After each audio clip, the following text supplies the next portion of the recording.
चाणक्य ने अपने मंडल सिद्धांत में कहा था कि जियोपॉलिटिक्स में या तो आप एक्सपेंड कर रहे हैं, नहीं तो आप श्रिंक करेंगे, यानी कि दूसरे आप पर एक्सपेंड कर लेंगे। आज जिस समय में हम हैं तो टेरिटरीज को एक्सपेंड करना अंतर्राष्ट्रीय कानूनों के खिलाफ माना जाता है, लेकिन डिप्लोमेटिकली एक्सपेंड करना is an not just an opportunity, it's the only way you can prosper, it's the only way you can ensure security of your nation.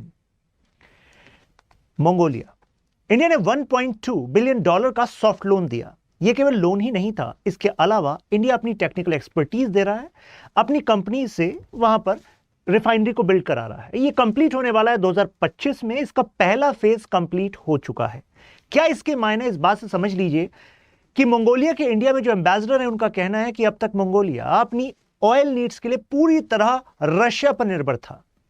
Thanks to India कि इस वजह से हम अब अपनी जरूरत का 70% जो ऑयल है वो खुद अब इस रिफाइनरी से ले सकेंगे। रिफाइनरी है क्या? क्रूड ऑयल आता है और रिफाइंड होकर पेट्रोलियम प्रोडक्ट्स मिल जाते हैं।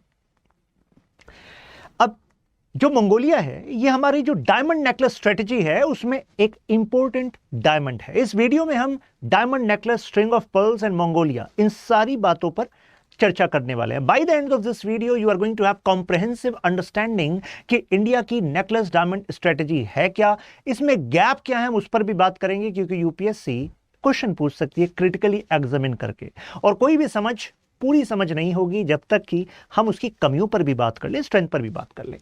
Now, India's unofficial strategic, unofficial क्यों कहा? द रीजन इज, जैसे कि हमारी एक्ट ईस्ट पॉलिसी है, वो ऑफिशियल पॉलिसी है, वी कैन कोट कि हां ये इंडिया की एक्ट ईस्ट पॉलिसी है, लेकिन कई सारी चीजें हमें अनऑफिशियली भी रखनी होती हैं। कारण अगर इस बात को ऑफिशियली कह दिया जाए कि ये चाइना हम आपका घेराव कर रहे हैं, तो जो नेक्स्ट आपकी मीटिंग होगी दोनों राष्ट्रपति और हमारे प्रधानमंत्री की, तो उसमें फिर कोर्डियल रिलेशन रिफ्लेक्ट कैसे होंगे, ज्वाइंट स्टेटमेंट किस बेसिस पर आएगी? तो कहने का मतलब यह है कि काफी सारी चीजें अनऑफिशियल चलती हैं। क्या ये शुरू इंडिया ने किया था? नहीं, it's a reaction of India for China's string of pearls theory, यानी कि वो मोतियों का हार, यानी कि इंडिया को घेरने की कोशिश, ये उनका अनऑफिशियल पॉलिसी है। जब ये वर्ड, ये फ्रेज पॉपुलर हुआ था, जो इंटरनेशनल पॉलिटिक्स के स्कॉलर्स हैं उन्होंने कहा हमें लगता है कि चाइना के स्टेप्स जो हैं इंडिया को एनसर्कल करने की कोशिश कर रहे हैं, क्योंकि इंडियन ओशन, दुनिया का 80% व्यापार इस क्षेत्र से होकर जाता है। 3 कॉन्टिनेंट इस क्षेत्र में लगते हैं और यहां पर 3 स्ट्रेट्स ऐसे हैं कि दुनिया का व्यापार उन पर निर्भर करता है। मैं बात कर रहा हूं हॉर्मस की, मलक्का स्ट्रेट की। तो कहने का मतलब यह हुआ कि इन 3 स्ट्रेट्स, इंडियन ओशन, व्यापार, तो कहने का मतलब ये हुआ कि इस एरिया पर चाइना अगर अपना कंट्रोल चाहता है तो उसको अपने प्राइम कंटेंडर को पीछे करना होगा। तो प्राइम कंटेंडर कौन है? इंडिया है। कमिंग बैक टू दिस, सबसे पहले ये वर्ड, ये फ्रेज आया कहां से? हम बात कर रहे हैं जो ये डायमंड नेकलेस है, ये एक्चुअली हमारे पूर्व जो फॉरेन सेक्रेटरी थे मिस्टर ललित मानसिंह जी, उन्होंने इसका इस्तेमाल सबसे पहले किया था। 2011 की बात है, in reaction to what China was doing. अब इसमें मंगोलिया का जो डेवलपमेंट है वो, अब आप कहेंगे सर यहां पर जो हम जब स्ट्रिंग ऑफ पर्ल्स की बात करते हैं तो हमें लगता है कि चाइना मिलिट्री बेसिस बना रहा है, तो इंडिया का जो डायमंड नेकलेस है क्या उसमें भी केवल मिलिट्री बेसिस है? नहीं, it's not just about military base. कोई देश अपनी एरिया को आपके मिलिट्री मतलब आपकी सिक्योरिटी के लिए कब ओपन अप करेगा? सबसे पहले तो आपको विश्वास दिलाना होगा, सबसे पहले आपको उनके कुछ बेनिफिट्स के, यानी कि आपको फुलफिल करना पड़ेगा। तो यानी कि economic diplomacy the first stage, then you level up to security diplomacy. तो ऐसे में ये जो मंगोलिया के साथ हम कर रहे हैं ये इकोनॉमिक वाला एंगल है। और जाहिर सी बात है, मैंने चाणक्य जी को कोट किया था, तो चाणक्य का जो मंडल सिद्धांत है वो क्या कहता है कि आपके दुश्मन का जो पड़ोसी है वो आपका दोस्त होना चाहिए। यानी कि जैसे पाकिस्तान का पड़ोसी अफगानिस्तान, तो अफगानिस्तान के साथ हमारे स्ट्रेटेजिक रिलेशंस बहुत ज्यादा महत्वपूर्ण रहे हैं। इससे पहले जो वहां पर 20 साल लोकतंत्र का जो एक्सपेरिमेंट था जो फेल हो गया, तो हमारे वहां पर रिलेशंस काफी मजबूत थे। और इस समय भी जो तालिबान है वो चाहता है कि इंडिया वहां पर इन्वेस्टमेंट्स कंटिन्यू रखे। तो कहने का मतलब ये हुआ कि अभी तक चाणक्य का जो मंडल सिद्धांत है जियोपॉलिटिक्स पर वो लागू होता है। तो इस दृष्टि से भी हमें मंगोलिया की मदद करनी पड़ेगी। प्राइम मिनिस्टर मोदी पहले ऐसे प्रधानमंत्री बने जो मंगोलिया गए, और इस विजिट में 2015 की बात करूं, एक ही बार में उन्होंने पूरे सेंट्रल एशिया को विजिट किया। In the end of this video I am going to talk about certain initiatives like north south transport corridor, like outreach to central Asia. तो उस नज़रिए से भी याद रखिएगा कि 2015 में अगर मोदी जी सब सेंट्रल एशिया में विजिट कर रहे हैं तो क्या ये रिफ्लेक्ट कर रहा है कि central Asia is important, right. साथ में मंगोलिया से हमने कहा है कि हम बायलैटरल एयर कॉरिडोर बनाएंगे। आप कहेंगे मतलब क्या हुआ? मतलब ये है कि मंगोलिया चाहता है कि हमारे यहाँ पर रेलवेज, हाईवेज में इंडिया इन्वेस्ट करे। मंगोलिया के जो एम्बेसडर हैं इंडिया में, उनका कहना है कि हमारे यहाँ एक रेलवेज है, नॉर्थ से साउथ तक एक्चुअली वो कनेक्ट करती है, लेकिन हम चाहते हैं कि हॉरिजॉन्टल रेलवे नेटवर्क भी हमारे यहाँ बने। और हमें पता है कि भारत में रेलवे नेटवर्क पर काफ़ी काम हो चुका है और भारत की कंपनीज मेट्रोज एटसेट्रा में इन्वॉल्व रहती हैं। हम चाहते हैं वो टेक्नोलॉजी और भारत की कंपनियां वहाँ पर इन प्रोजेक्ट्स को बनाएं क्योंकि भारत के पास अनुभव है। तो हम कह रहे हैं टेंशन नहीं है, हो जाएगा। बट द पॉइंट इज, हमारे जो यहाँ से लोग हैं अगर वहाँ जाएंगे या वहाँ के लोग यहाँ पर आएंगे तो सबसे पहले हमें एक एयर कॉरिडोर चाहिए। कहने का मतलब है यहाँ पर सीधे यात्रा हमें चाहिए, राइट। तो वो हम वहाँ पर बिल्ड करेंगे। अब मंगोलिया में जो ये ऑयल रिफाइनरी वाला पार्ट है, ये पहला स्टेप है। इसके अलावा मंगोलिया कह रहा है अरे इसके बाद तो माइनिंग मेटल्स ये आपके लिए ओपन रहेंगे, कोकिंग ऑयल, कोकिंग कोल हम आपको प्रोवाइड करेंगे, साथ में रेयर अर्थ मटेरियल्स। अब रेयर अर्थ जो मेटल्स हैं वो हमारी जो सेमीकंडक्टर की स्ट्रेटजी है ना, यानी कि हमें कटिंग एज टेक्नोलॉजी बनानी है, चिप्स बनानी है, क्योंकि हम चाहते हैं हमारी डिपेंडेंस ताइवान पर, चाइना पर, यूएस पर कम होनी चाहिए। तो इसके लिए हमें रेयर अर्थ मेटल की सप्लाई कहाँ से मिलेगी? मंगोलिया कह रहा है हम बैठे तो हैं यहाँ पर। तो उस दृष्टि से भी मंगोलिया इंपॉर्टेंट है कि नहीं? अब आप खुद ही सोचिए, क्यों मैं कह रहा था economy is the first step, then you level up to the security. क्योंकि अगर सेमीकंडक्टर इंडस्ट्री की बात करें तो मुझे बताइए कि ये पिछले कुछ समय जब ताइवान खतरे में था तो उस समय हमने देखा था कि एक समय पर लग रहा था कि शायद चाइना जो है ग्लोबल सप्लाई सेमीकंडक्टर्स की उस पर अपनी पकड़ बना लेगा, जिससे कि इकोनॉमिक लॉसेस तो होंगे, डिफेंस वाले एंगल पर भी लॉसेस होंगे, क्योंकि कितने सारे डिफेंस इक्विपमेंट्स किस पर चलते हैं? सेमीकंडक्टर्स पे चलते हैं। तो सेमीकंडक्टर्स स्ट्रेटेजिक इंडस्ट्री है, राइट। जो रेलवे वाला एंगल मैंने बताया, वो कह रहे हैं हॉरिजॉन्टल रेलवेज आप हमारे यहाँ बनवा दीजिए। अब देखिए यहां पर ये पीएसयू चर्चा में आई है, न्यूज में ये सरकारी कंपनी चर्चा में थी। ध्यान रखिएगा, railway India technical economic services, RITES। कई लोग कहेंगे अरे RITES ये तो सुना ही नहीं, हमने तो इंडियन रेलवे सुना है। यूपीएससी यहीं पर एक क्वेश्चन बना देगी, कह देगी RITES is an Indian PSU which is having Maharatna status. दूसरा कह देगी मिनी रत्ना स्टेटस। तीसरा कह देगी कि RITES serves railway diplomacy for India. चौथा कह देगी RITES is having projects in neighboring countries, example दे देगी नेपाल, श्रीलंका एटसेट्रा। तो पॉइंट इज, कई बार we have to read between the lines, antennas open कर लेने चाहिए। ये देखिए, ये है RITES की ऑफिशियल वेबसाइट, आप ओपन करेंगे, क्लियरली लिखा हुआ है RITES limited a mini Ratna category, यानी कि ये एक सरकारी कंपनी है, मिनी रत्ना कैटेगरी की कंपनी है, मिनिस्ट्री ऑफ रेलवेज के अंडर ये आती है, मल्टी इंजीनियरिंग कंसल्टेंसी प्रोवाइड करती है। अतिरिक्त डिटेल यहां पर देखिए, यहां से एक क्वेश्चन बन सकता है। Indian railway diplomacy, railway diplomacy का मतलब है कि भाई किसी भी देश को अगर प्रोग्रेस करना है तो प्रोग्रेस करने के लिए लॉजिस्टिक्स को आसान करना होगा, यानी कि सामान एक जगह से दूसरी जगह पहुंचाना सस्ता और सहूलियत भरा करना होगा। तो इंडियन रेलवेज अपनी टेक्निकल एक्सपर्टीज को दूसरे देशों को प्रोवाइड करती है, जिससे भारत और दूसरे देश के संबंध मजबूत बनते हैं। यह काम हम 55 देशों के साथ कर चुके हैं। तो RITES 55 देशों के साथ रेलवे डिप्लोमेसी में भारत की मदद कर चुकी है। इसमें आपके Asia, Africa, Latin American countries हैं। प्रेजेंटली जो मैंने लास्ट स्टेटमेंट बनाई थी कि कुछ कंट्रीज का एग्जांपल दे सकते हैं, तो देखिए कहां पर ये प्रोजेक्ट चल रहा है।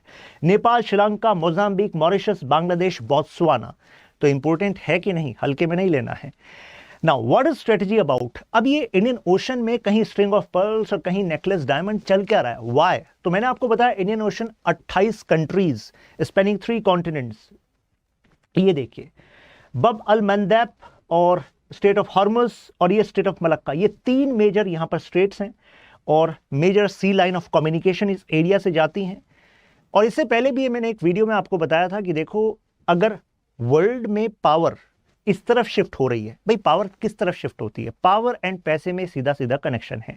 अगर इस एरिया में मार्केट डेवलप हो रही है, इनकी परचेजिंग पावर बढ़ रही है, तो दूसरे नेशंस यानी कि वेस्टर्न नेशंस की भी ग्रोथ किस पर निर्भर है? इन देशों पर निर्भर है, क्योंकि उन्हें अल्टीमेटली अपने प्रोडक्ट्स बेचने हैं ना। तो ऐसे में अगर चाइना इस मार्केट को भी कैप्चर कर ले, चाइना स्ट्रेटेजिकली अपने डिफेंस एस्टेब्लिशमेंट को यहां पर रख दे, तो कॉन्फ्लिक्ट के दौरान वो काफी सारे देशों की सप्लाई चेन को कट कर सकता है, चोक कर सकता है। कई बार कट करने की भी जरूरत नहीं पड़ती, चोक करने की भी जरूरत नहीं पड़ती, लेकिन चोक पॉइंट्स पे आपका मौजूद होना आपको नेगोशिएशन में ऊपर कर देता है। समझ में आ रही है बात? यानी कि फॉर एग्जाम्पल अभी जब इंडिया की नेकलेस डायमंड स्ट्रेटजी बताएंगे तो उससे इस बात को कनेक्ट करिएगा। क्या बताया? कई बार आपको कट नहीं करना, लेकिन कट कर सकते हैं, ये दिखाना है। ये दिखाओगे तो जब नेगोशिएशन होगी, B it in economic sense और सिक्योरिटी सेंस, तो दूसरा व्यक्ति थोड़ा आपको ऊपर आकेगा तो आपके जो इंटरेस्ट हैं उसको कॉम्प्रोमाइज करने से पहले सोचेगा।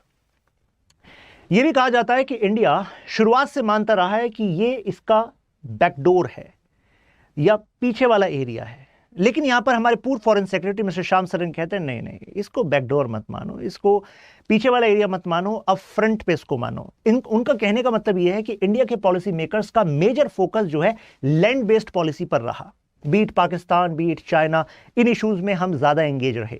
लेकिन अगर हम यहां पर स्ट्रेटेजिक एडवांटेज रख लें और चाइना के इंटरेस्ट यहां पर चौक पॉइंट्स पे हमारे मौजूद होने से वो थ्रेटन हो जाएं, तो आपको नहीं लगता जो चाइना की सलामी स्लाइसिंग टेक्निक है, यानी कि वो डिस्प्यूट्स को खड़ा करता है, इलॉजिकल हिस्टोरिकल रेफरेंस को लाता है, फिर वो हमारे एरिया को कैप्चर करने की कोशिश करता है, तो उस पर कुछ लगाम लगने की संभावना है अगर चाइना के व्यापार को यहां से ठेस पहुंचने की संभावना हम खड़ी कर दें। एग्जाम्पल देता हूं, टोटल व्यापार का 80% आपको इस एरिया से बताया था। अब केवल मैं इसकी बात कर रहा हूं, state of Malacca. State of Malacca और चाइना के रिलेशन की बात करूं तो oil and other hydrocarbon based products जो चाइना में आता है उनका 80% यहां से जाता है, चाइना के ऑयल एंड हाइड्रोकार्बन यहां से। इसी वजह से चाइना के पूर्व राष्ट्रपति मिस्टर हु जिनताओ का कहना था मलक्का डिलेमा है ये, मलक्का डिलेमा का मतलब है कि अगर यहां पर कट ऑफ कर दिया गया, चाइना के दुश्मन यहां पर मजबूत हो गए, तो चाइना को भारी नुकसान पहुंच सकता है। इस वजह से चाइना जो है इस वाले एरिया को, जैसे ये सुंडा स्ट्रेट हो गया, लोम्बोक स्ट्रेट हो गया, इनका इस्तेमाल करने की अब चाइना सोचता रहता है। तो both India and China race कर रहे हैं इस एरिया में कि किसकी माइट हो, यही मैंने बात बताई थी आपको। अब यहां पर 3 फैक्टर्स पर हम काम करते हैं, military, security and economic angles, ये है। और यहां पर ये है मंगोलिया। अब हम जरा एक एक करके बात करेंगे। पहले आपको ब्रॉडली पता लग जाना चाहिए कि हाँ जी, हम मिडिल ईस्ट में भी, अफ्रीका में भी, मतलब अफ्रीका मैं मान के चल रहा हूं कि एजम्पशन मतलब लोअर इंडियन ओशन, मतलब lower part of Indian ocean. एक एक करके चलिए बात करते हैं। सबसे पहले ध्यान देते हैं चांगी नेवल बेस पर। 2018 में हमारे साथ एग्रीमेंट किया सिंगापुर ने, और सिंगापुर ने कहा, ये देखिए पहला एग्रीमेंट था कि मलक्का स्ट्रेट के ईस्ट में हमें कोई बेस का एक्सेस मिल रहा था। सिंगापुर ने कहा कि आप अपनी नेवी को फ्यूल की जरूरत है, सप्लाईज को रिप्लेनिश करने की जरूरत है, तो आप चांगी नेवल बेस आपके लिए मौजूद है। ये एक तरीके से बड़ा झटका था चाइना के लिए, अरे क्योंकि चाइना का मानना था कि इस एरिया में, यहां पर तो सबांग में मौजूद है ही इंडिया, अंडमान निकोबार पे है ही इंडिया, और यहां पर इस पॉइंट पर भी अगर इंडिया आ गया, डायमंड दिख रहा है ना आपको, चांगी नेवल बेस, यहां पर भी इंडिया आ गया, तो यानी कि जो मलक्का डिलेमा की बात की थी, ये डिलेमा से अब ज्यादा हो गया है, ज्यादा बड़ी प्रॉब्लम बन गई है। लेकिन देखिए जरूरत होती है अपनी सिक्योरिटी के लिए करने की। सबांग पोर्ट यहां पर आप देख रहे हैं, सिंगापुर तो ये हो गया। अगर हम सुमात्रा के ऊपर वाले पॉइंट पे देखें, यह है सबांग पोर्ट। सबांग पोर्ट की खास बात यह है कि यहां पर 40 मीटर की हमें डेप्थ मिल जाती है। इस डेप्थ का मतलब यह हुआ, इंडोनेशिया कहता है कि ठीक है India, you can use it, obviously we are paying for development of this particular area. हमारी जो नेवी है, नेवी की जो सबमरीन्स हैं और जो हमारे नेवल शिप्स हैं, they can actually dock in this area easily due to the depth which is present at this strategic location, right. तो इस वजह से भी महत्वपूर्ण है। इसके बाद ये जो आप देख रहे हैं, कालादान मल्टी मॉडल प्रोजेक्ट, नाम से पता लगा कालादान इस रिवर का नाम है जो आपको म्यांमार में दिखती है। ये एक्चुअली रखाइन स्टेट है म्यांमार में, यहां पर ये सितवे पोर्ट है, यहां से हम इसको कनेक्ट कर रहे हैं। आप कहेंगे सर इससे क्या मतलब, डायमंड कैसे है सर? ये देखिए, जो देश चाइना की तरफ जा रहा है उससे नाराज मत हो जाओ, उसके साथ अपनी दोस्ती के लिए और हाथ बढ़ाओ। यानी कि म्यांमार हमें पता है कि चाइना के स्ट्रिंग ऑफ पर्ल्स का पार्ट है। यहां पर जो क्युकप्युक पोर्ट है, क्युकप्युक पोर्ट कनेक्ट करता है चाइना में कुनमिंग से, के स्ट्रेटजी ऑफ चाइना, कुनमिंग से क्युकप्युक जो है इंडिया के पास में है। और चाइना इससे अपने व्यापार को इस एरिया में, बे ऑफ बंगाल, इंडियन ओशन में पहुंचाने का तरीका ढूंढ रहा है। आपको नहीं लगता एक तरीका है जिससे कि मलक्का डिलेमा को भी काउंटर कर दिया जाए? वो सोच रहा था कि इंडिया वहां पर सबांग पर बैठा रहेगा, चांगी नेवल बेस का इस्तेमाल करेगा, और मैं जब कॉन्फ्लिक्ट वाला पॉइंट आएगा तो मैं इस रास्ते का इस्तेमाल करके अपने व्यापार को जारी रखूंगा, पैसा कमाता रहूंगा, और उस पैसे को फिर मैं मिलिट्री में इन्वेस्ट करता रहूंगा। तो क्यूपिक जो है वो इंडिया के लिए स्ट्रेटेजिकली यू कैन से थ्रेट है। तो हमने ये नहीं कहा अच्छा म्यांमार तुम क्यूपिक के साथ हो गए, क्यूपिक तुमने चाइना को दे दिया, अब हम तुम्हारे डेवलपमेंट में कुछ नहीं करेंगे। नहीं, हमें ऐसे में हमें उस देश के साथ और ज्यादा मजबूत होना पड़ेगा। दैट्स इंटरनेशनल पॉलिटिक्स, क्योंकि हमारा भी बेनिफिट है ना, हमें नॉर्थ ईस्ट को मजबूत करना है, और नॉर्थ ईस्ट में मजबूत करने के लिए हमें व्यापार वहां पर इजी करना पड़ेगा, कम से कम समय में करना पड़ेगा। अगर कोलकाता से हमें यहां पर मिजोरम में फॉर एग्जाम्पल हथियार पहुंचाने हैं, राइट, हथियार सोच रहे होंगे आप, हम व्यापार की बात कर रहे हैं, सीधे हथियार की बात नहीं कर रहे हैं। तो व्यापार करना है तो हमें इस यानी कि जो सिलीगुड़ी कॉरिडोर है उसके थ्रू जाना पड़ता है। तो जाहिर सी बात है यहां से जाओगे तो पैसा और समय दोनों जाया होगा, और अगर समय ज्यादा लग रहा है, पैसा ज्यादा लग रहा है, तो जाहिर सी बात है सामान इस एरिया में जाते जाते महंगा हो जाएगा। लेकिन अगर इसका इस्तेमाल किया गया तो समय कम, पैसा कम खर्च हो रहा है, तो सामान सस्ते में मिलेगा, तो ऐसे में व्यापार बेहतर हो पाएगा। तो यहां पर जो प्रोडक्शन होगा, यहां से प्रोडक्शन कोलकाता के थ्रू मेनलैंड इस एरिया में जा पाएगा, और यहां से रॉ मटेरियल यहां पर जा पाएगा। So it is going to create lot of jobs in north east part of India. So in this context it is important. I hope आपको कनेक्ट हो गया होगा। इसके बाद अजम्पशन आइलैंड पर अपनी स्ट्रेटेजिक एडवांटेज लेने के लिए बड़ी दिक्कत सामना हमें करना पड़ा। एक्चुअली 2015 में हमारी बात हो चुकी थी सेशल से, लेकिन 2018 में जब हम इसको फॉर्मलाइज करने लगे तो सेशल कहने लगा नहीं मैं कुछ और सोच रहा हूं, एक्चुअली मैं एग्री नहीं कर रहा हूं। हमने कहा एग्री क्यों नहीं कर रहे हो, आपने तो कहा था अजम्पशन आइलैंड पर we are going to develop a base.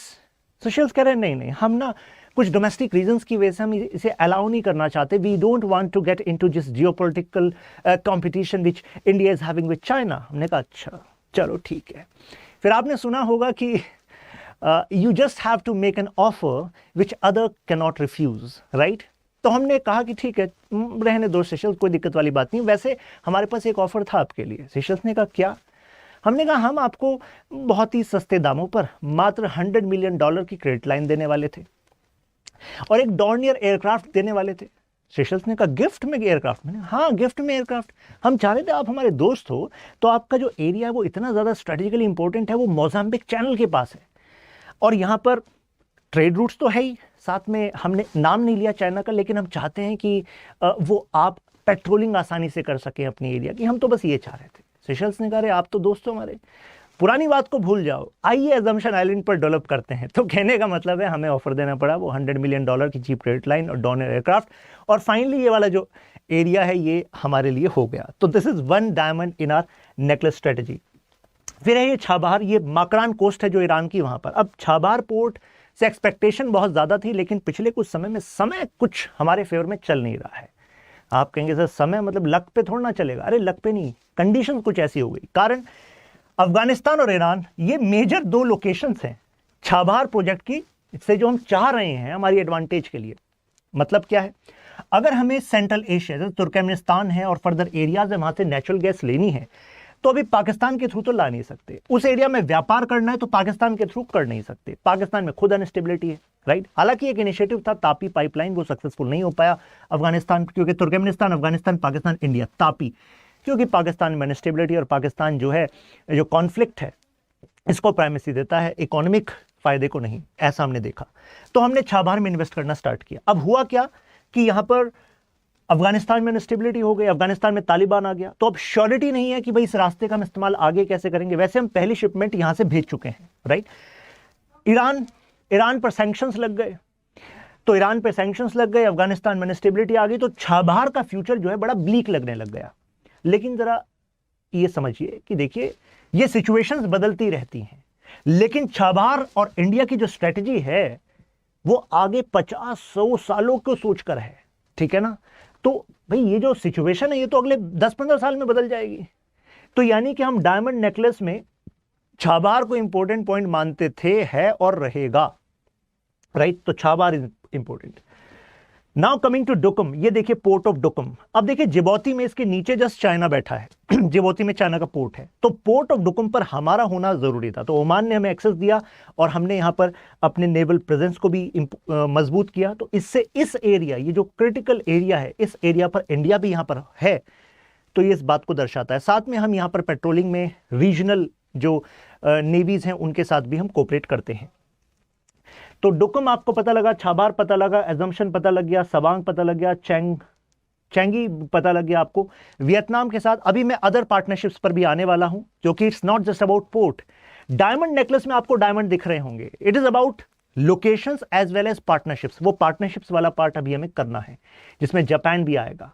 Let's talk about other initiatives. देखिए ये है India Sri Lanka Maldives agreed under Colombo security conclave. अब यहां पर 4 पिलर हैं। अब तीनों का नाम देखिए कौन कौन है, इंडिया, श्रीलंका, वही श्रीलंका हम्बनटोटा पोर्ट जो स्ट्रिंग ऑफ पर्ल्स का एक पर्ल है। डेट ट्रैप पॉलिसी में फंसा श्रीलंका और उसके बाद उसने आने दिया चाइना के नेवल शिप को, वो शिप जो कि सर्वेइंग कैपेसिटी रखता है। इंडिया ने इस पर आपत्ति जताई कि भाई ये जो शिप यहां पर आया है आपके हम्बनटोटा पर, ये आईसीबीएम कैपेसिटी भी रखता है, इंटर कॉन्टिनेंटल बैलिस्टिक मिसाइल की कैपेसिटी भी रखता है, इंडिया के लिए सिक्योरिटी कंसर्न है। तो श्रीलंका कहने लगा कि अब हम क्या ही करें, economic distress. Maldives, already Maldives में चाइना की प्रेजेंस है। चाइना ने मालदीव्स ने एक्चुअली पहली बार ओपन किया कि हम अपनी टेरिटरी, अपने आइलैंड को बेचने के लिए तैयार हैं। तो 2 देशों ने खरीदे, एक सऊदी अरब ने, एक चाइना ने। चाइना ने कहा हम इसको टूरिस्ट हॉटस्पॉट बनाएंगे, लेकिन कई एक्सपर्ट्स का कहना है ये टूरिस्ट हॉटस्पॉट बनाना एक बहाना है, वास्तविकता में यहां बेस बनाना है। तो पहले यहां पर इतना खर्च कर दो कि उसके बाद फिर चाइना मालदीव्स को जो है फाइनली देना पड़े, और वहां पर चाइना फिर उसको कहे कि हम सिविल के साथ साथ मिलिट्री एसेट्स को भी मोबिलाइज करना चाहते हैं। लेकिन फिर भी आप देख रहे हैं, इसका मतलब ये नहीं हुआ कि श्रीलंका मालदीव्स को हम दूर कर दें। इंडिया श्रीलंका मालदीव्स का 2021 में हमने कोलंबो सिक्योरिटी कॉन्क्लेव किया। यहां पर वर्ड एक्सप्लिसिटली हमने सिक्योरिटी लिखा, क्योंकि सिक्योरिटी कंसर्न है दोनों के साथ। तो दोनों देशों ने कहा कि इंडिया आप अपनी कृपा बनाकर रखिए, टेंशन वाली बात नहीं है, मैराइन सेफ्टी एंड सिक्योरिटी में हम आपके साथ हैं, ट्रैफिकिंग ऑर्गेनाइज क्राइम में आपके साथ हैं, टेररिज्म, रेडिकलाइजेशन, साइबर सिक्योरिटी, इन एरियाज में हम और आप कोऑपरेट करते रहेंगे, क्योंकि हम सबकी साझी समस्या है, साझा समाधान चाहिए हमें। इंडिया ने एक्ट ईस्ट पॉलिसी लॉन्च करी, इकोनॉमिकली इंटीग्रेट करना चाह रहे हैं हम इस आसियान नेशंस के साथ, राइट। आसियान नेशंस ये रूट है हमारा इस नेकलेस डायमंड स्ट्रेटेजी का, राइट। तो इसमें हम वेरियस एग्रीमेंट्स कर रहे हैं इंडोनेशिया के साथ, Japan, Philippines, Singapore, South Korea, Thailand, Vietnam, इन एरियाज में हम अपनी मार्केट को इंटीग्रेट कर रहे हैं। साथ में डिफेंस एक्सपोर्ट को बूस्ट कर रहे हैं। अब जरा इस नेक्स्ट वाली स्लाइड पे आने से पहले मैं आपसे एक सवाल पूछना चाहूंगा। अगर मैं कहूं कि इंडिया का जो टोटल डिफेंस एक्सपोर्ट है उसका मेजॉरिटी पार्ट जो है वो प्राइवेट सेक्टर से होकर जाता है, स्टेटमेंट वुड बी ट्रू और फॉल्स? क्या कहोगे आप, ट्रू और फॉल्स? अब जरा इस आंकड़े को देखिए, शायद काफी लोग कहेंगे नहीं सर प्राइवेट सेक्टर की क्या मजाल, इंडिया से मेजर एक्सपोर्ट डिफेंस सेक्टर से प्राइवेट सेक्टर से हो जाएगा। मेजर एक्सपोर्ट तो डीआरडीओ करेगी सर। ब्रह्मोस याद आ रहा है हमें, ध्रुव एचएएल का याद आ रहा है ना।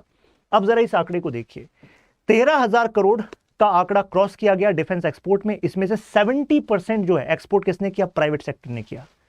अब मुझे बताइए, अगर ऐसे क्वेश्चन स्टेटमेंट डाल दिया गया आपके एग्जाम में, प्रीलिम्स में, तो क्या होगा? वहां ब्रह्मोस दिमाग में चल रही होगी आपके, लेकिन यहां पर है कि प्राइवेट सेक्टर। अब आप सोचेंगे सर ऐसा कैसे हो सकता है, न्यूज में तो प्राइवेट सेक्टर के कोई हमने एक्सपोर्ट देखे नहीं डिफेंस के। वो इस वजह से कि हमारा जो प्राइवेट सेक्टर है डिफेंस में, वो इक्विपमेंट्स बना रहा है, और वो छोटे छोटे इक्विपमेंट्स बड़े तादाद में मिलकर नेट जो अमाउंट की बात करें तो 70% ले जा रहे हैं, 70% वो हो रहा है। लेकिन ये गर्व की बात है, इससे हमारा जो इंडिजनाइजेशन ऑफ डिफेंस सेक्टर है उसके लिए हमें चाहिए कि छोटे छोटे कंपोनेंट मेकर्स यहीं पर मौजूद हों, राइट, जिससे डिपेंडेंस हमारी डिक्रीज हो जाए। अब इसमें भी मेजर मार्केट हमारी कहां है? आसियान है। ये देखिए फिलीपींस तो वही है जिसके साथ हमने ब्रह्मोस, ध्रुव का टाई अप है। इंडोनेशिया, वियतनाम ने भी अपनी इच्छा जाहिर की थी, and other south east Asian Nations. ये वही नेशंस हैं जो एक्चुअली साउथ चाइना सी का इशू झेल रहे हैं चाइना के साथ। तो यानी कि ये हमारे पॉलिसी का एक अहम भाग है। इसके अलावा कोस्टल सर्वेलेंस रडार्स, हमने इसमें काफी इन्वेस्ट किया है, एचएएल इसमें मेन काम कर रहा है। हमने भारत के डिफरेंट, मतलब we have a huge coast, right. तो 46 कोस्टल रडार्स हमने इस्टेब्लिश किए हैं, और उसके बाद हमारी जो एक्चुअली कैपेबिलिटी है वो हमने इंडियन ओशन रीजन के छोटे छोटे देशों के साथ शेयर करी है कि देखो इस तरीके से हम अब अपनी कैपेसिटी को डेवलप कर पाए हैं। क्योंकि इससे पहले हमने देखा कि इंडिया ने 26/11 देखा, तो वो लूपहोल था कि यानी कि कोस्टल सिक्योरिटी में गैप थे इंडिया के। तो अब हम उसको और ज्यादा मजबूत कर रहे हैं और ऐसे एग्जाम्पल्स को हम शेयर करना चाहते हैं अदर लिटोरल नेशंस के साथ। For example Bangladesh, Maldives, Sri Lanka, Mauritius, Seychelles के साथ। अंडमान एंड निकोबार आइलैंड, अगर हम नेकलेस की बात करें, डायमंड नेकलेस की, और अंडमान निकोबार की बात ना करें, वो बात अधूरी होगी। कारण इन नेकलेस को जोड़ने वाला थ्रेड इंडिया है और इस थ्रेड का एक इंपॉर्टेंट पार्ट है अंडमान निकोबार आइलैंड। ये कहा जाता है कि ये एक अनसिंकेबल इंडियन नेवल शिप की तरह है, unsinkable Indian naval ship, Indian aircraft carrier की तरह है अंडमान निकोबार आइलैंड। एक्चुअली ये ज्योग्राफी भी देख लीजिए, मतलब टोपोग्राफी इसकी देख लीजिए, साथ में जरा यहां पर इंटीग्रेटेड कमांड है, यानी कि ट्राई सर्विस कमांड है, यानी कि यहां पर Indian air force, Indian army, Indian navy तीनों मौजूद हैं।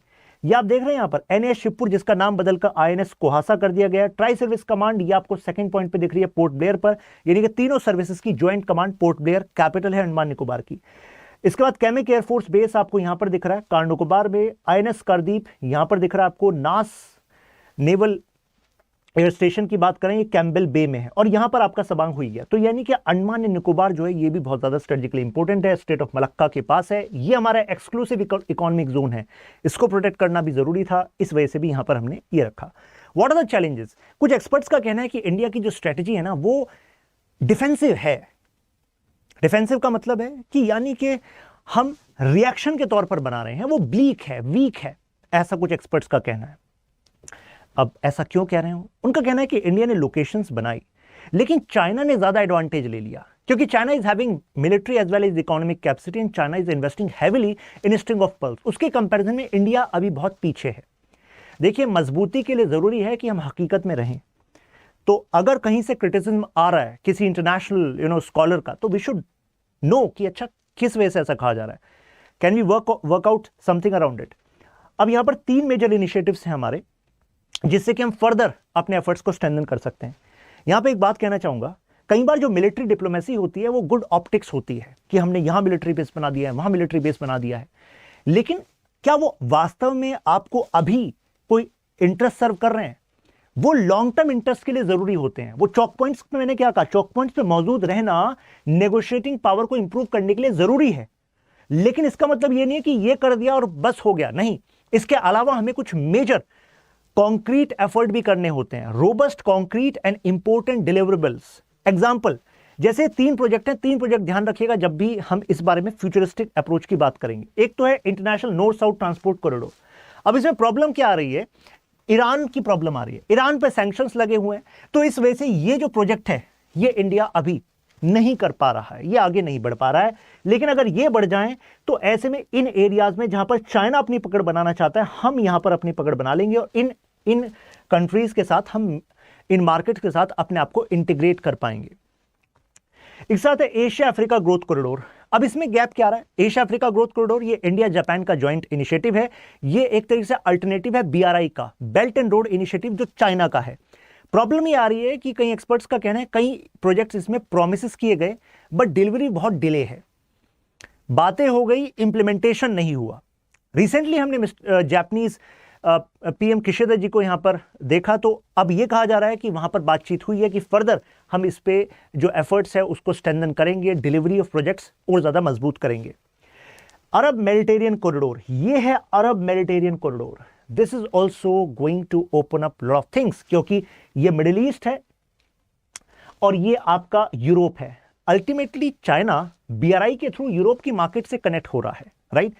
हमारे पास स्ट्रेटेजिक लोकेशन है, ऑलरेडी ये सी रूट्स यूज होते हैं, हमारा अच्छा रिलेशन है विद दिस मिडिल ईस्ट। सऊदी अरब इस दोराहे पर खड़ा है कि वो अपनी इंडस्ट्री को और ज्यादा डाइवर्सिफाई करना चाहता है।